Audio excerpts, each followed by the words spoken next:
আজকে আমি তোমাদের সাথে যে টপিকসটি নিয়ে আলোচনা করব সেটি হচ্ছে অনুশীলনী 3.4-এর 2 নম্বর অঙ্কটি।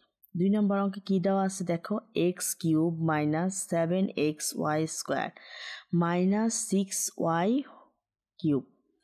এখন দেখো আমরা কি করতেছি, এখানে কিন্তু উৎপাদক বিশ্লেষণের কথা বলছে, কিন্তু এখানে আমাদের একটা শর্ত দিয়ে দিছে যে অবশ্যই ভাগশেষ উপপাদ্য ব্যবহার করতে হবে। আগে আমরা যেভাবে মিডল টার্মটা করতাম ঠিক সেভাবে কিন্তু করব না, একটুখানি চেঞ্জ হবে, কারণ ভাগশেষ উপপাদ্য ব্যবহার করব। ফাংশন, এমন একটা ফাংশন এর সাথে আমরা এটা ব্যবহার করে নিব যাতে করে আমাদের অঙ্কটা 0 হয়, এবং 0 হয়ে গেলে আমরা বুঝতে পারবো এই উৎপাদকের সাহায্যে যদি আমরা কমন নিয়ে অঙ্কটা করি তাহলে আমাদের উৎপাদকীয় বিশ্লেষণের এই ভাগশেষ উপপাদ্যটা সলভ হবে। সেজন্য আমরা এখন ফাংশন এক্স নিলাম। ফাংশন এক্সে আমরা ধরছি যে এখানে আছে x³ মাইনাস, এটা কিন্তু অঙ্ক দেওয়াই আছে, 7xy স্কোয়ার মাইনাস 6y³ মানে 6y³। তাহলে আমরা এখন খেয়াল করে দেখো, যেহেতু এক্স আমরা ধরছি, এখন আমাদেরকে এমন একটা সংখ্যা নিতে হবে যাতে করে আমাদের এই অঙ্কটাকে 0 বানাতে পারি। খেয়াল করে দেখো, ফাংশনে আমরা এই যে এক্সের জন্য আমরা মান নিয়েছিলাম -y। তোমরা এগুলা ট্রাই করে দেখবা, একবার প্লাস দিয়ে করে দেখবা, একবার মাইনাস দিয়ে করে দেখবা। তোমাদের কিন্তু অবশ্যই অঙ্ক করতে করতে এবং তোমরা যখন করতে করতে কিন্তু ইজি হয়ে যাবে। তোমরা অঙ্কটা দেখলেই বুঝতে পারবা যে কী টাইপ হইতে পারে এবং কিভাবে আমাদের কোন ফাংশন ইউজ করলে আমাদের এই অঙ্কটি 0 হবে। তাহলে আমরা এখানে -y ইউজ করলাম, তাহলে আমরা এখন মানটা বসাই, -y³ মাইনাস 7x, এই এক্সের পরিবর্তে কিন্তু -y দিলাম, এটাই কিন্তু নিয়ম, -y দিলাম into y square minus 6y³। পরবর্তী লাইনে দেখো, যেহেতু 3টা y তাহলে -y³ মাইনাসে মাইনাসে প্লাস 7y³ মাইনাস 6y³।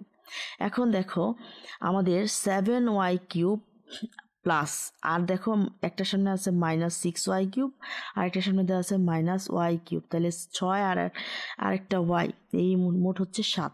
তাহলে 7টা y থেকে যখন 7টা y বিয়োগ করব আমাদের আসবে 0। তাহলে মানে আমরা আমাদের ফাংশন মানে উৎপাদকীয় বিশ্লেষণের যে কমন পার্টটা, যে উৎপাদকটা, সেটা কিন্তু পেয়ে গেছি।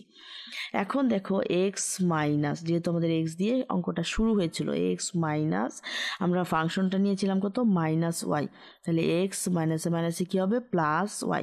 এটাই হচ্ছে ফাংশন এক্সের একটি উৎপাদক। মানে এখন আমরা খুব সহজে মিডল টার্ম করতে পারবো। এখন দেখো x³ minus 7xy square minus 6y³। ঠিক তোমাদেরকে বোঝানোর জন্যই আমি কি করেছি, সেকেন্ড লাইনটা করি না, প্রথমে থার্ড লাইনটা করি, যাতে তোমরা খুব সহজে অঙ্কটা ধরতে পারো। খেয়াল করে দেখো, এক্সের ওপরে কিউব আছে, যার কারণে আমি 3টা উৎপাদক মানে যে ফাংশন এক্স প্লাস ওয়াই দিয়ে নিলাম, সুন্দরভাবে দিলাম। দেওয়ার পরে এখন দেখো, এখন তোমাদের এটা সুবিধা হবে যে এখন x³ কীভাবে বানাবো। অবশ্যই এক্সের সাথে ওয়াই স্কোয়ার, x² যদি আমরা গুণ করি, সাথে এক্স যদি থাকে তাহলে কিন্তু আমাদের x³ হয়ে যায়। তারপরের অংশটুকু খেয়াল করো, +x²y, তার মানে আমরা +x² পাইছি। তাহলে আমাদের এটাকে ভ্যানিশ করার জন্য অবশ্যই আমাদের -x² বানাইতে হবে, আর সেই কারণে আমরা xy বসালাম, এবং আছে হচ্ছে আমাদের উৎপাদক x + y। এখন এটা গুণ করে দেখো তো, x² পাইছো। এখন দেখো এটা কিন্তু কাটাকাটি করলে শেষ। পরের অংশটুকু হচ্ছে মাইনাস আর প্লাস, প্লাসে মাইনাসে মাইনাস, xy সাথে y গুণ করলে xy²। এখন খেয়াল করে দেখো, আমাদের কিন্তু 7xy² চাইছে, তাহলে আমরা কিন্তু একটা xy² পাইছি, তাহলে আমাদের আরও 6 xy² দরকার। তাহলে এই জন্য আমরা -6y² নিলাম, এবং এক্সের সাথে গুণ করলে কিন্তু 6xy² হয়, প্লাসে মাইনাসে -6y² সাথে y গুণ করলে -6y³। তারপরের অংশটুকু খেয়াল করে দেখো, আমরা যেটা চাইছিলাম 6y³ কিন্তু এখানে সরাসরি পেয়ে গেলাম। এখন দেখো আমাদের পরবর্তী অংশটুকু x + y, এটা কিন্তু আমাদের কমন পার্ট নিলাম, আমাদের উৎপাদক ছিল। তারপরে দেখো বাকি যা আছে সবটুকু আমরা লিখে ফেলবো, x² - xy - 6y²। পরবর্তী লাইনটা একটু দেখো, এখন আমরা শুধুমাত্র মিডল টার্ম করে ফেলবো। এখানে 6y² আছে, যদি আমরা গুণ করি তাহলেও যেন 6 পাওয়া যায়, এবং আমরা যদি যোগ বিয়োগ করি তাহলেও যেন আমরা আমাদের xy একটা অংশ পাই। এমনভাবে আমাদের এই মিডল টার্মটা করতে হবে। আর সেজন্য আমরা x² - 3xy মানে 3 আর 2 যোগ করলে বিয়োগ করলে কিন্তু আমরা -3xy + 2xy মানে 3টা থেকে 2টা চলে গেলে কিন্তু একটা xy থাকে। আবার গুণ করলে কিন্তু আমরা 3 দুগুণে 6 এটা পাই, তাহলে 6y²।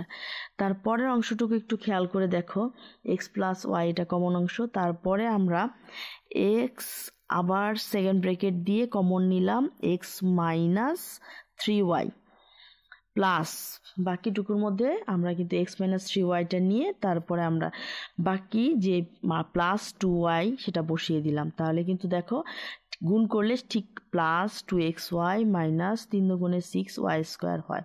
তাহলে পরবর্তী অংশটুকু দেখো x + y এবং বাকি অংশটুকু হচ্ছে x + 2y এবং x - 3y। এটাই কিন্তু আমাদের এই অঙ্কটির আনসার।